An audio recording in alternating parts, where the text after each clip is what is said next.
Como preámbulo a la presentación, traigo esta frase del gran Charlie Munger, a quien seguramente todos conocemos como el gran compañero de Warren Buffett en Berkshire Hathaway, que toda inversión inteligente es value investing, adquirir algo por menos de lo que vale.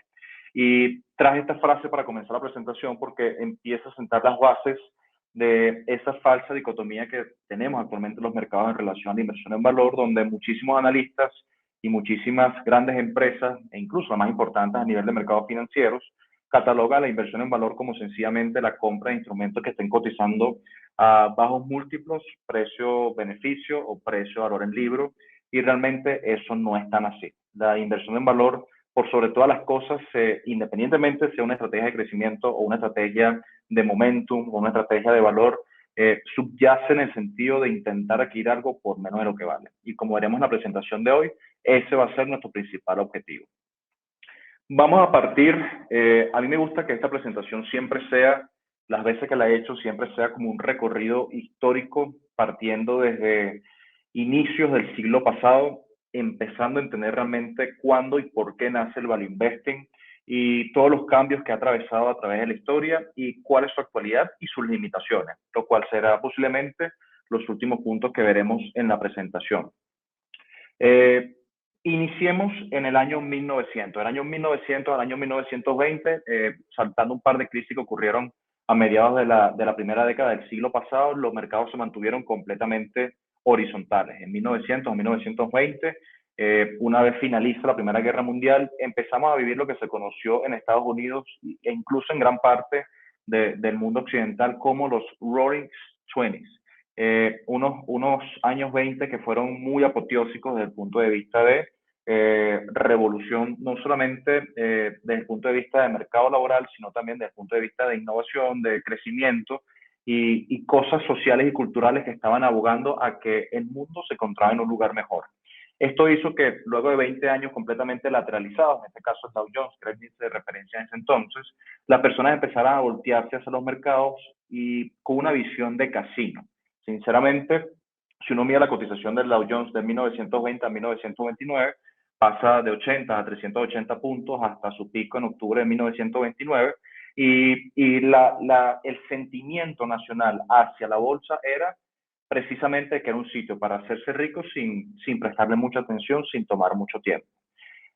Casualmente, tanto para bien como para mal, el value investing nace en 1928, justamente un año antes de que explotara la Gran Depresión, de la mano de dos profesores de la Universidad de Columbia. El más conocido es Benjamin Graham, quien luego, en 1949, como veremos más adelante, escribe el que posiblemente sea el libro de inversión más importante jamás escrito, palabras de Warren Buffett, que es El inversor inteligente, y David Dodd.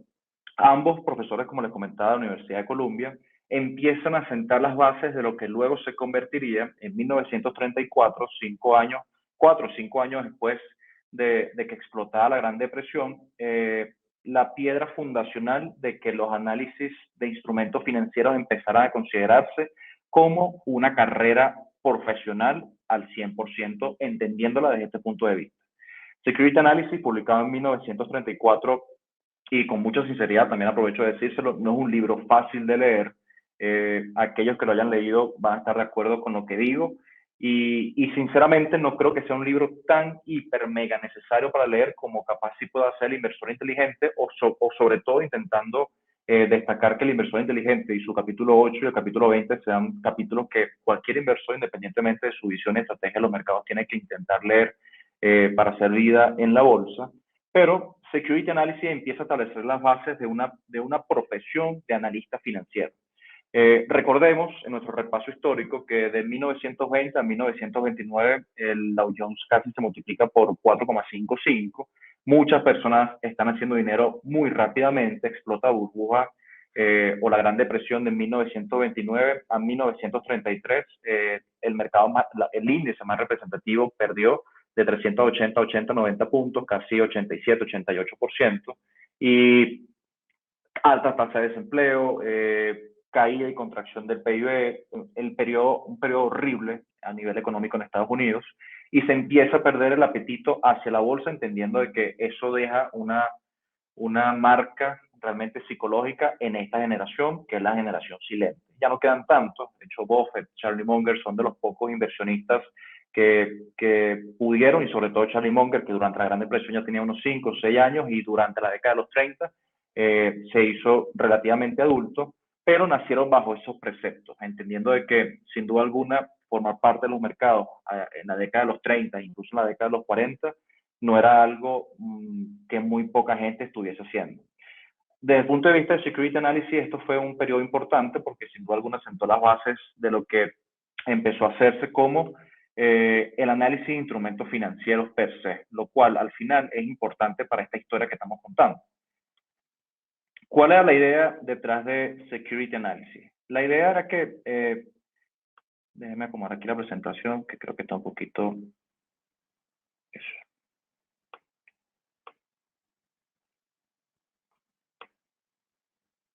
Okay.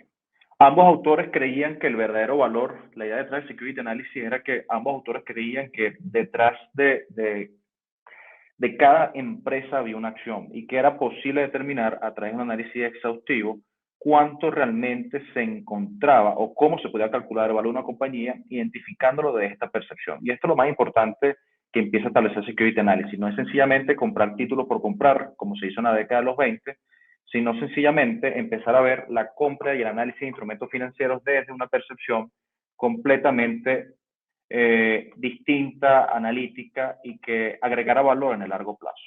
Déjenme bajar aquí, que me están diciendo que no ven bien la presentación. Okay. El value investing explicado en 3 procesos desde el punto de vista de Graham y Dodd tenía 3 cosas que, a pesar de que lo podemos ver hoy como una visión que fuese contraintuitiva, ellos realmente explicaron que la capacidad de determinar que una compañía pudiese generar ganancias en el futuro era importante a la hora de poder valorar esta empresa. Al final se tenía que estimar el valor intrínseco con base en esa capacidad y determinar lo que haremos más adelante, que es el margen de seguridad, identificar discrepancias entre el precio y valor intrínseco para luego actuar en consecuencia. Los resultados numéricos favorables no son necesarios, y esto también es algo contraintuitivo, entendiendo que fue algo escrito en 1934, ya que muchos analistas de inversión consideran que al final del día la inversión bajo los preceptos de Benjamin Graham tenía una idea y una concepción de deep value investing, es decir, intentar determinar el valor liquidativo de las empresas para luego, con base en un margen de seguridad decente, poder comprar estos títulos. Pero el mismo Graham, luego en otras escrituras, realmente demostró que los resultados numéricos favorables son muy importantes, pero a la hora de tomar una decisión de inversión no eran, sin duda alguna, totalmente suficientes. Cuando se publicó Security Analysis, y este punto es vital, como les comentaba, The Roaring Twenties fue una época de mucho auge en la bolsa, una época de mucho boom bursátil, y las personas no veían a la bolsa como un proceso de inversión analítico. Se recomendaba, una vez publicado Security Analysis, que la idea de intentar descubrir el valor de los títulos que cotizaban en bolsa iba a añadir valor porque posteriormente se podía actuar en consecuencia, esperando que el mercado y el valor intrínseco de la empresa convergieran en el largo plazo. Sobre esto es interesante, a Benjamin Graham lo llamaron ya muchos años después, en 1955, a que hiciera un testimonio en el Senado, sobre todo ante el Commerce and Banking Committee, en 1955, y un senador le preguntó, y era literalmente traje los extractos de esa conversación, porque el senador no entendía por qué Graham, ya en 1955, Graham tenía más de 60 años, ya tenía una larga carrera y trayectoria académica, y era ya caracterizado como el decano de Wall Street, y abogaba a que las ineficiencias de mercados en el largo plazo eran reconocidas tanto por el mercado como por los inversionistas, y eso agregaba valor para el inversor analítico. Ellos no entendían cómo Graham podía tener tanta certeza en que esos mispricings iban a ser tomados en cuenta y limpiados en el proceso a largo plazo. Y Graham fue muy sincero, dijo que al final, cuando el senador le hace una pregunta de cómo es eso de que una acción barata siempre va a encontrar su valor, Graham le comentaba que eso es uno de los grandes misterios de los negocios y uno de los grandes misterios para mí también y para todo el mundo. pero nuestra experiencia nos permite afirmar que eventualmente el mercado siempre encuentra su valor. Y creo que eso es importante para aquellas personas que invierten bajo esta filosofía. Todavía estamos en los inicios intentando encontrar una línea del tiempo, pero quisiera que todas estas pequeñas píldoras que les voy dejando, tanto de Graham, como veremos ahora de Howard Marks, de Paramé, de Seth Klarman, de Buffett, la vayan incorporando a lo que realmente es la aplicación de la inversión en valor hoy en día. De Security Analysis también me gustaría destacar lo que yo creo que es un concepto o definición de lo que es la inversión en general, capaz un poquito anticuado, y es una definición que obviamente ya tiene más de 87 años, pero la quise traer para que lo tuviésemos presente. En Security Analysis, Graham y Dodd explican que un proceso de inversión es aquel que luego de un análisis exhaustivo promete la seguridad del principal y un adecuado rendimiento. Todas las operaciones que no satisfagan estos requisitos son meramente especulativas. Graham nunca, en ninguno de sus libros, nunca, ni en Security Analysis, ni en el inversor inteligente, nunca dijo literalmente el concepto de inversión en valor. O sea, nunca no está especificado el value investing como tal. Es algo que, tomando en consideración las premisas y las bases de intentar descubrir el valor, mucho más allá de lo que pueda decir una tabla de cotización con respecto al precio de un activo, empezó a entenderse cómo invertir en valor. Con esta definición yo tengo mis diferencias. Sin duda alguna, las primeras líneas tienen sentido, luego un análisis exhaustivo, uno tiene que intentar primeramente proteger el downside de cualquier inversión. Si uno protege el downside o el riesgo de pérdida permanente, el retorno siempre va a cuidar de sí mismo en el largo plazo, pero yo creo que amarrarnos a que las operaciones que no satisfagan estos requisitos son especulativas es muy difícil. Pero me parece una perla interesante para traer en consideración al Security Analysis, al libro base sobre el análisis financiero, antes de ir avanzando un poco más en la presentación. Entendiendo que si bien Benjamin Graham y David Dodd fueron realmente los pioneros en, en, en empezar a sentar las bases en el entendimiento de que el análisis financiero podía ser visto como una profesión. Realmente Benjamin Graham es el más conocido como el verdadero padre de la inversión en valor. Posiblemente también porque la figura de Warren Buffett lo rescata mucho más en el tiempo. Buffett dice que luego de su padre, o ha dicho en reiteradas ocasiones que luego de su padre realmente fue Graham, o ha sido Graham la persona que más ha influido en su vida.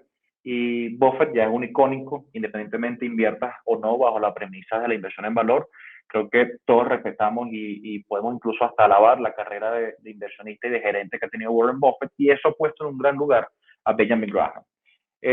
Ciertamente la publicación en 1949 del Inversor Inteligente también sienta las bases desde el punto de vista de manejo emocional y psicológico en el mercado en relación a los valores que Benjamin Graham empieza a establecer. Aquí soy sincero de nuevo, ya hemos tenido una presentación con Xavier tremenda, con Rolando, con Gabriel, bastante técnica. Yo quiero hacerlo un poquito más aterrizada. El Inversor Inteligente es un libro de 400, 500 páginas. Ahorita lo tengo aquí en mis manos, pero por la cámara no puedo, la tuve que apagar por el tema de la presentación. Estoy en Venezuela. Ustedes entenderán que en Venezuela la cuestión es un poquito más difícil a nivel de conectividad.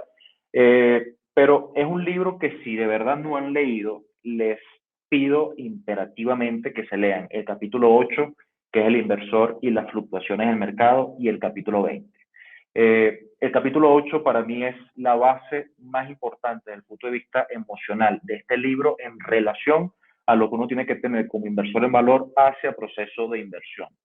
Al final, yo creo que el concepto de Mr. Market, que veremos más adelante, margen de seguridad y otro par de píldoras vitales dentro del inversor inteligente, es lo que realmente hicieron que Buffett dijera que era el libro de inversión más importante jamás escrito, o posiblemente el libro de inversión más importante escrito en el siglo XX.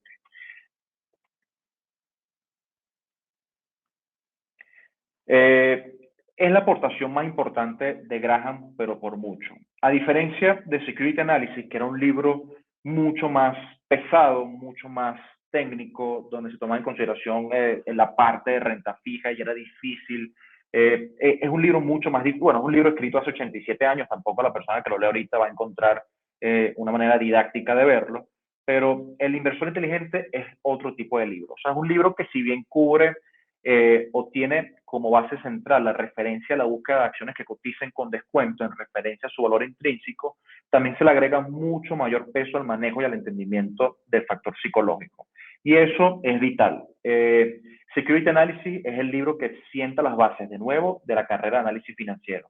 Pero el inversor inteligente es el libro que empieza a sacar el concepto del señor mercado, el componente psicológico, el control emocional, lo que decía Peter Lynch de que al final el órgano más importante del inversor no es su cerebro, sino su estómago, y empieza a establecer esas bases importantes de esa confluencia y esa sinergia que tiene que haber, no solamente con la parte intelectual a la hora de determinar y valorar una empresa, sino el approach bajo el cual nosotros, el inversor, al final del día, invierte en bolsa. Hay una metáfora que no quiero dejar de pasar o dejar pasar por debajo de la mesa, porque si bien podríamos hablar 40, 50 minutos tranquilamente sobre el inversor inteligente, creo que lo más importante es ir rescatando los puntos más vitales que a la larga son los que, desde mi percepción y mi experiencia, agregan mayor valor para entender a los mercados desde una óptica distinta. Una de estas ópticas distintas es la de la metáfora de Graham sobre el mercado, la alegoría de Mr. Market. Y esto es un extracto que yo traigo del inversor inteligente. Todos los días, un tipo llamado Mr. Market te ofrece acciones a cierto precio. Tú, como inversionista, tienes la opción de comprar, vender o no hacer nada. A él no le importa lo que decidas porque al día siguiente regresará con un nuevo precio.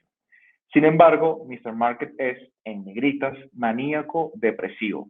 Cuando está de buen humor, se vuelve codicioso y te ofrece precios ridículamente altos, pero cuando se siente deprimido, está dispuesto a venderte las mismas acciones a precio bajísimo. La alegoría de Mr. Market es un concepto fundamentalísimo dentro de lo que Benjamin Graham expone, el inversor inteligente de control emocional, entendiendo que esta alegoría agrega mucho valor para ver desde una visión contraria el funcionamiento de los mercados.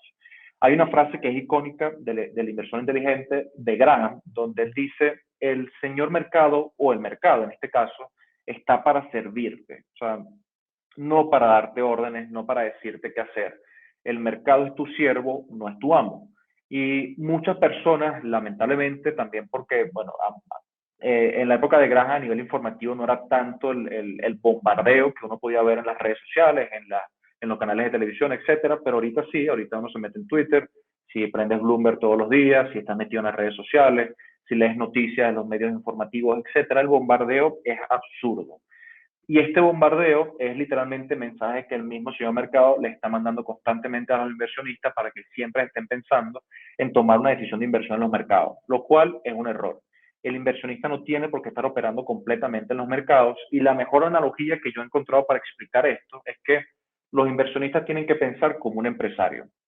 Si piensan como un empresario y saben que están comprando acciones o títulos que al final representan parte de un negocio, y tratan de asimilar ese proceso a cuestiones de emprendimiento que esa persona haya hecho.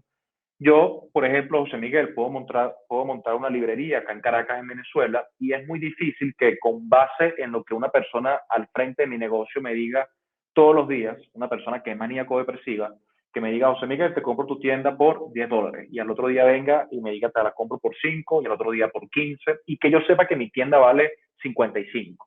Capaz el día que ese maníaco depresivo que está al frente de mi tienda me diga que me va a ofrecer 80, capaz yo venda mi tienda sabiendo de que tengo muchísima más ganancia de lo que yo sé que vale mi empresa.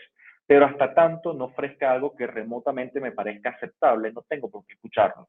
Y es incluso mucho más contraintuitivo pensar que si al final del día me está ofreciendo comprar algo por menos de lo que vale, no tiene sentido venderlo. Esa es la importancia de intentar entender la metáfora del mercado y por eso también el destacar que lo más importante de este libro es empezar a asimilar estos componentes psicológicos. Otro concepto importante que de hecho Graham explaya muy bien en el inversor inteligente, diciendo que las tres palabras más importantes en el mundo de la inversión son margen de seguridad, lo empieza a decir en Security Analysis en el 34, lo reafirma en el inversor inteligente en el 49, es que al final es imposible que no nos equivoquemos en bolsa. Peter Lynch lo decía en One Up on Wall Street, es muy difícil que peguemos 10 de 10, pero pegando 6 de 10 seguramente nos va a ir bien, porque bueno, si nos equivocamos y podemos pasar de 1 a 0, perdemos el 100%. Pero si lo hacemos bien y pasamos de 1 a 3, de 1 a 4, de 1 a 5, el 300, 400, 500%, siempre va a ser ganancia para nuestros bolsillos. Lo importante es acotar la pérdida. Y parte de intentar acotar esta pérdida recae en el hecho de encontrar un margen de seguridad a la hora de invertir. Esa diferencia, que si bien es subjetiva, es una diferencia que es sutil y que es importante entre el precio de un activo y su valor intrínseco. Dos preguntas importantes que tienen que intentar hacerse y responderse ante invertir en bolsa. ¿Qué estoy comprando? ¿Por qué lo estoy comprando? Y sobre todo, ¿a qué precio debo comprarlo? Hay un libro vital, un libro que de hecho es de los libros más caros del mundo a la inversión, que es Margin of Safety de Seth Klarman, publicado en 1991. Ahorita se puede conseguir por ahí mucho más barato.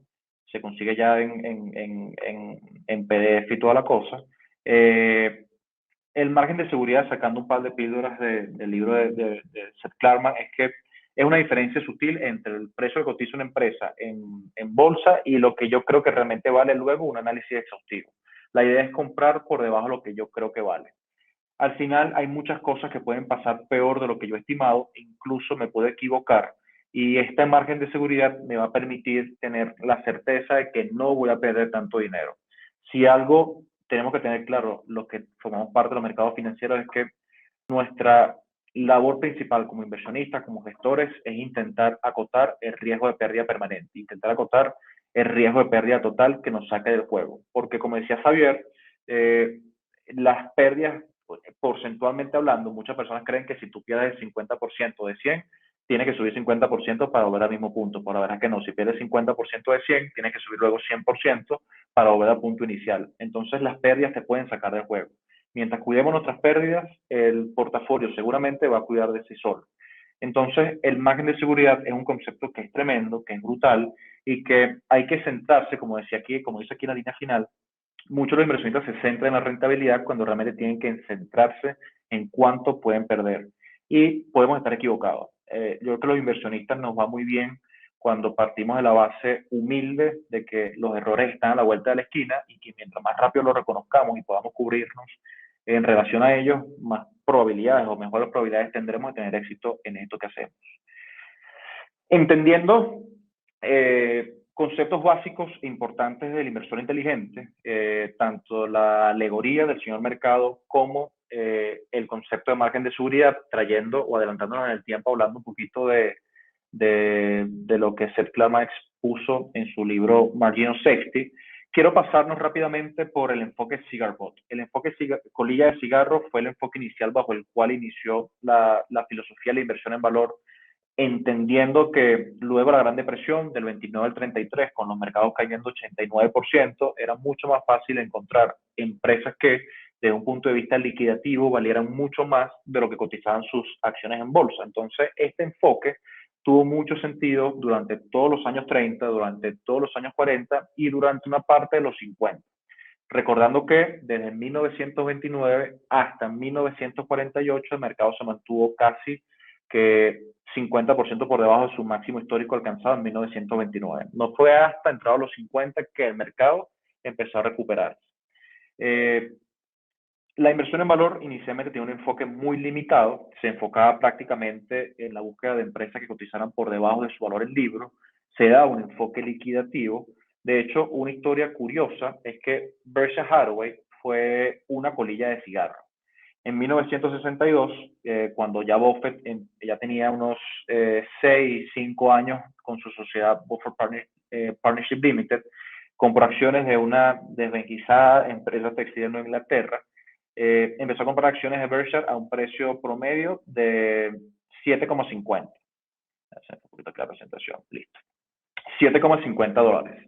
En ese momento, Buffett llegó incluso a tener entre el 25 y el 30% de Berkshire Hathaway. Empieza a establecer una relación con Seabury Stanton, que en ese momento era el mayor accionista, el primer ejecutivo de Berkshire, para que Buffett le vendiera su paquete accionario por $11,50. Para las personas que han visto el documental de Warren Buffett de HBO, seguramente se encuentran familiarizados con esta historia.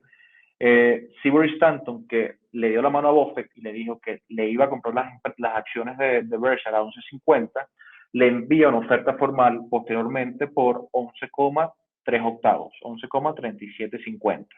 Buffett pensó que Seabury Stanton se había comportado de manera deshonrosa, deshonesta, y siempre ha sido igual, siempre ha sido un tipo que camina con la integridad por delante. Y a pesar de que él lo definió luego como una decisión monumentalmente estúpida, porque empezó a comprar acciones solamente por rabia y de manera muy agresiva de Berkshire para poder sacar a Seabury Stanton, luego que era el dueño de Berkshire y la controlaba, se quedó con una compañía que realmente no tenía ni sostenibilidad ni perspectivas de crecimiento futuro. ¿Cómo terminó esta historia? A mediados de los 70, Buffett cierra la parte textil de Berkshire Hathaway, la empresa o el concepto bajo el cual había funcionado la empresa durante los 90 años anteriores, casi 100 años, y se queda sencillamente con el nombre como la base fundamental del holding empresarial que todos conocemos hoy.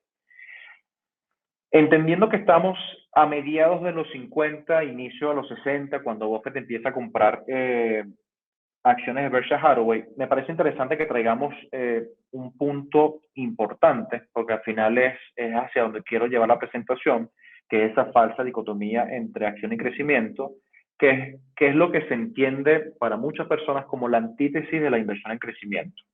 En 1957, Philip Fisher publica un libro que también es vital y también recomiendo que se lea, que es Acciones Ordinarias, Beneficios Extraordinarios, que era algo muy distinto a lo que Graham había abogado en su carrera.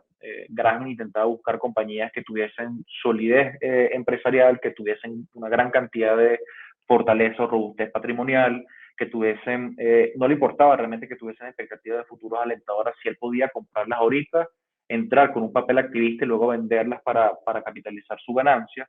El enfoque de Philip Fisher era completamente distinto. Buscar empresas con poco tiempo de vida, pero con expectativas de crecimientos alentadoras, negocios que si bien pudiesen estar consolidados, que estuviesen dando buenos beneficios y con grandes perspectivas. En ambos casos, lo que realmente buscaba Philip Fisher era crecimiento a largo plazo.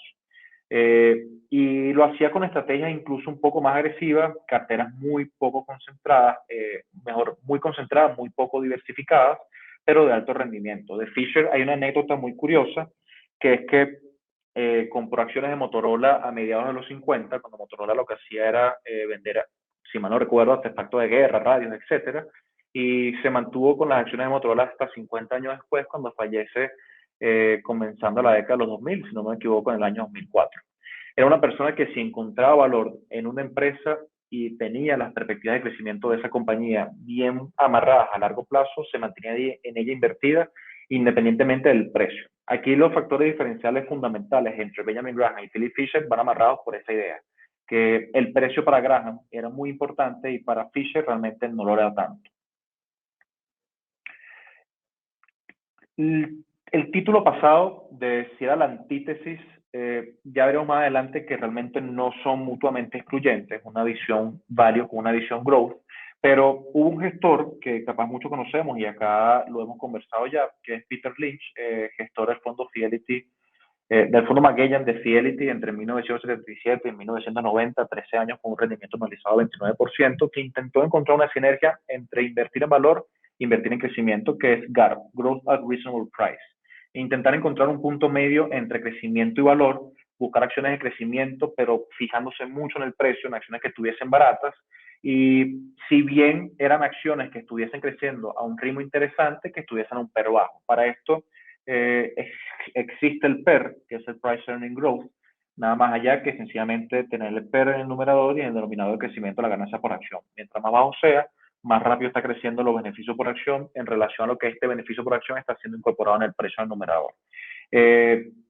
Esto fue un punto medio, sinceramente, en el tiempo, partiendo de la idea de que el inversor inteligente y Security Analysis, escrito en el 34 y en el 49, sientan las bases de la inversión en valor. Philip Fisher, con acciones ordinarias, beneficios extraordinarios a mediados de la década de los 50, sienta las bases de la inversión en crecimiento. Y Peter Lynch, que realmente llega a la cabeza de Fidelity y en el fondo Magellan en el 77, ya empieza a incorporar estas premisas bajo una sola camisa de fuerza, bajo un solo paraguas. O sea, se puede invertir en valor o se puede invertir en crecimiento con una filosofía en valor, intentando no pagar demasiado por una acción. Porque como dice también Howard Marks, una buena empresa puede ser una mala inversión si se paga demasiado caro por sus acciones. El mito de value investing, y para esto traje una frase del mismo Warren Buffett, es que pareciera que tanto el valor como el crecimiento son totalmente antagónicos, pero Buffett lo ha dicho en reiteradas ocasiones. Son dos enfoques que están juntos por la cadera, porque al final el crecimiento siempre es un componente del cálculo del valor. Hasta tanto tú estés comprando grandes compañías por menos de lo que realmente valen, y traigo a colación el comportamiento, perdón, la frase con la que comencé el preámbulo de la presentación, que era Charlie Munger diciéndonos que toda inversión inteligente es value investing, adquirir algo por menos de lo que vale. A ti no te tiene que importar cómo se llama esa estrategia de inversión. Sencillamente lo que te va a importar es que vayas ganando dinero en el tiempo. Y eso es lo más importante. Uno puede leer en la prensa y uno ve, no, que el value investing está muriendo, no, que la inversión value está rezagada con el crecimiento. Y no tiene por qué ser así. Eso es así porque la prensa quiere vender, la prensa quiere que la gente clique en esa noticia de que el value está muriendo, la prensa le interesa la noticia más interesante de que X o Y compañía que ni siquiera hace dinero está creciendo a un ritmo absurdo en su cotización, pero para la persona realmente analítica, el valor y el crecimiento son completamente complementarios y están, como dice Buffett, unidos en su cadera. Mientras tanto o hasta tanto estés comprando compañías buenas por menos de lo que vale, no te importa realmente que te cataloguen como un inversor en valor o un inversor en crecimiento. Lo único que te importa es que en el tiempo tu decisión sea avalada por el mercado y que termines haciendo más dinero en el largo plazo. De hecho, les recomiendo el memo de Howard Marks, un memo reciente de este año que se llama Something of Value, donde él explaya, es un memo relativamente corto, unas 15, 16 páginas, si mal no recuerdo, donde él habla con su hijo, Andrew Marks, que también ahorita es un gestor que está haciendo las cosas muy bien, pero mucho más enfocado a crecimiento, cómo en el mundo actual financiero existe esta falsa dicotomía.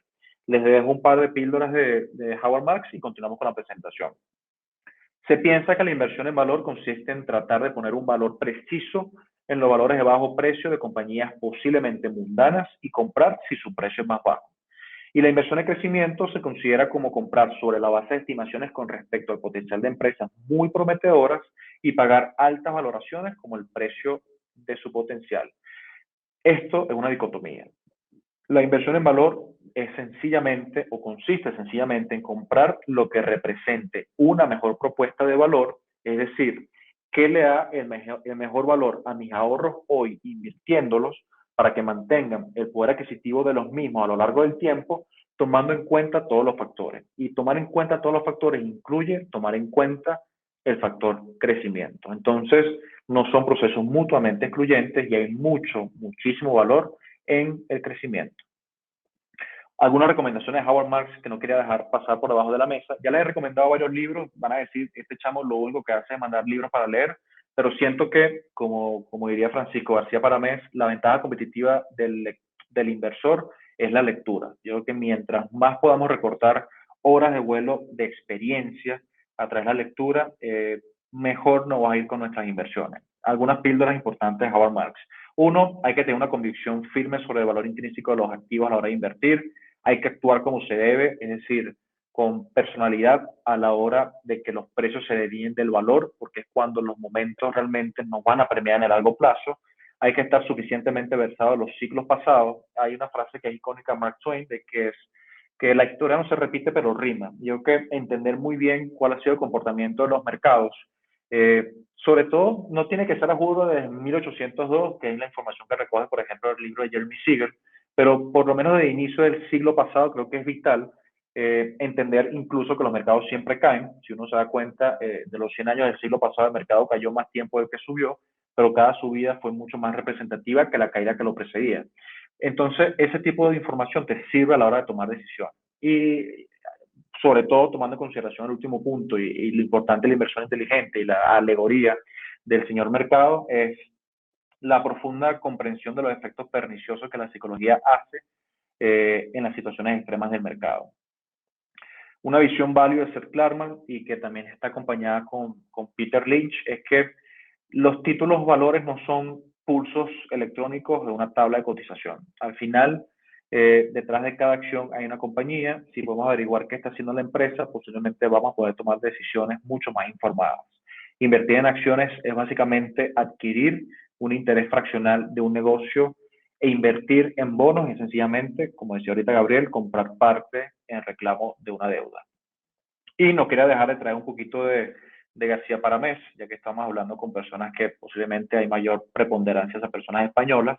Y el libro de García Paramés para mí es un libro tremendo, sobre todo por el enfoque de escuela austríaca de economía que le da al proceso de inversión. Es que el value investing es una filosofía que se basa en invertir de una manera sensata a largo plazo, estimando la capacidad de generación de beneficios futuros y pagando un precio razonable por ellos.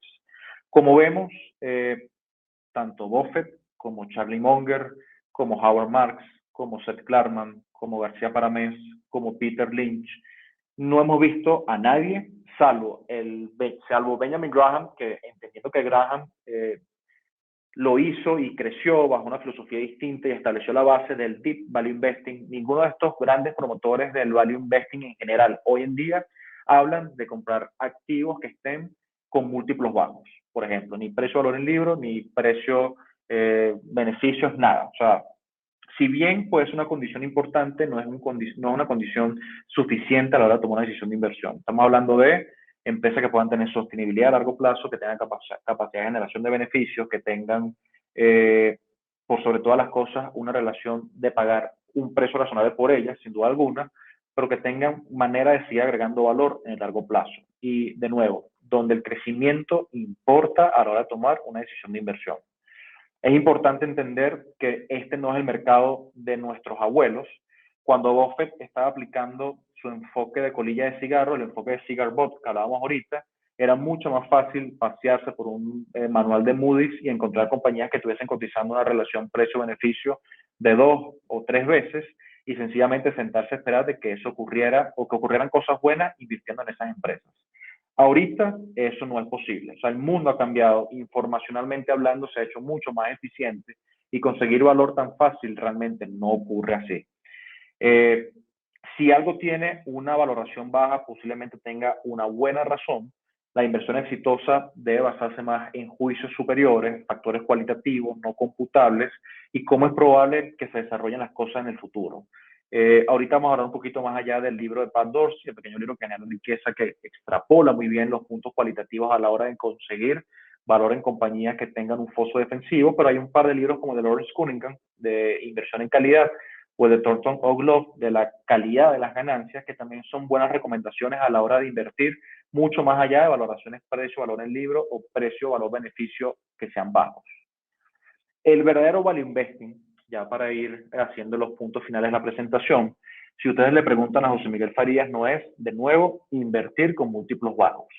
Se trata de encontrar negocios que puedan generar grandes beneficios durante muchos años, pero comprados a buen precio. Por eso lo marco en negrita. De nuevo, traigo la frase de preámbulo de Charlie Munger.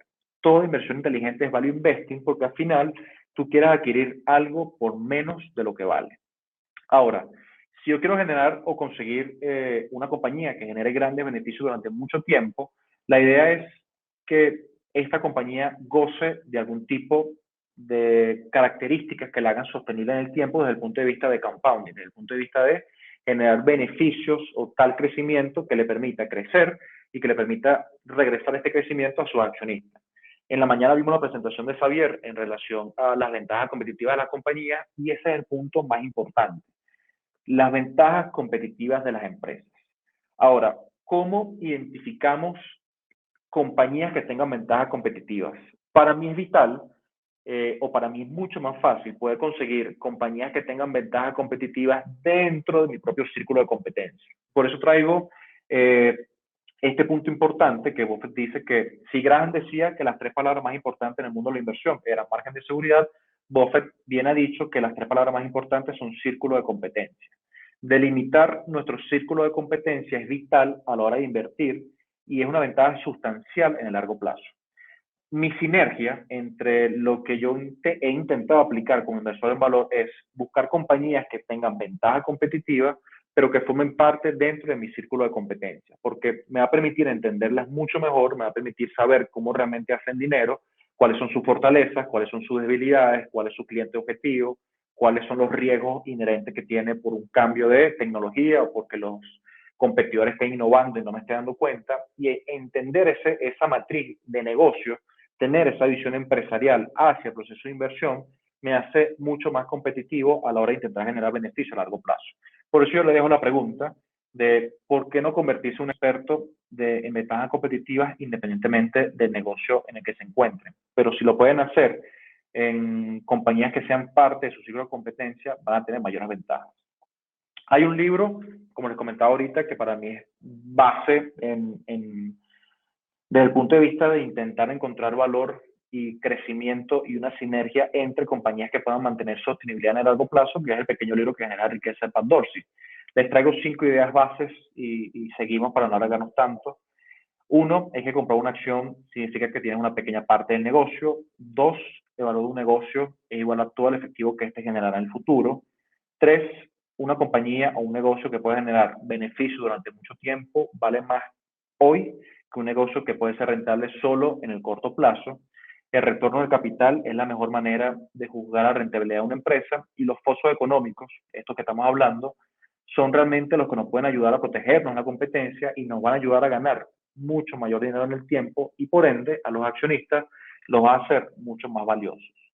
Estos fosos son características estructurales que tienen que persistir durante varios años, que tienen que ser difíciles de replicar para un competidor y que la durabilidad de los pozos, ciertamente, y esto es un punto importante, en la mayoría de los casos muy pocas veces depende de la brillantez de sus directivos. De hecho, Pat Dorsey dice en el libro que uno tiene que fijarse en el jockey, sino en el caballo, y hay una frase icónica de Peter Lynch que dice que hay que intentar invertir en compañías donde cualquier estúpido pueda manejarlas, porque tarde o temprano cualquier estúpido lo va a hacer. Y Buffett dice una frase, que es una frase icónica, que también es que cuando una gerencia de una muy alta reputación llega a una compañía de mala reputación, lo único que se mantiene constante es la reputación de la compañía. Entonces, esto pueden ser píldoras importantes a la hora de tomar una decisión de inversión. Tomando en consideración los factores que bien explica Dorsey en su libro, de manera rápida, la verdadera característica de un foso defensivo son activos intangibles como marcas, patentes o licencias, costo de sustitución, difícil o la complejidad que pueda hacer que esta marca o esta empresa pueda ser cambiada por su cliente, agrega valor en el largo plazo porque es muy difícil que abandonen su servicio. Economía de red, que es un tipo de foso económico muy poderoso que puede bloquear a los competidores durante mucho tiempo. Mientras más gente lo use, más fuerte me hago. Y la ventaja de costos, que es fácilmente entendible desde el punto de vista de derivación de proceso, ubicación, escala o acceso a un activo único. Algunos ejemplos con base en cada una de estas características, activos intangibles como Tiffany, ya traje a Apple, esta presentación cuando la estaba haciendo, dije Apple ya sin duda alguna es una empresa que por marca ya tiene un activo intangible muy importante, Louis Vuitton también es fácilmente entendible, una empresa que cuenta con una marca sólida y bien establecida en el tiempo, hace que sea prácticamente imposible para sus competidores mellar esta ventaja competitiva que da la marca. Eso sí, esta marca no es sencillamente una marca fuerte y ya, tiene que ser una marca que permita tener pricing power y estas tres compañías en particular tienen esa facilidad de hacerlo. Las patentes y las licencias, compañías como Merck, Gilead, Pfizer o 3M pueden hacer o tienen la posibilidad de gozar de características de un foso económico infranqueable.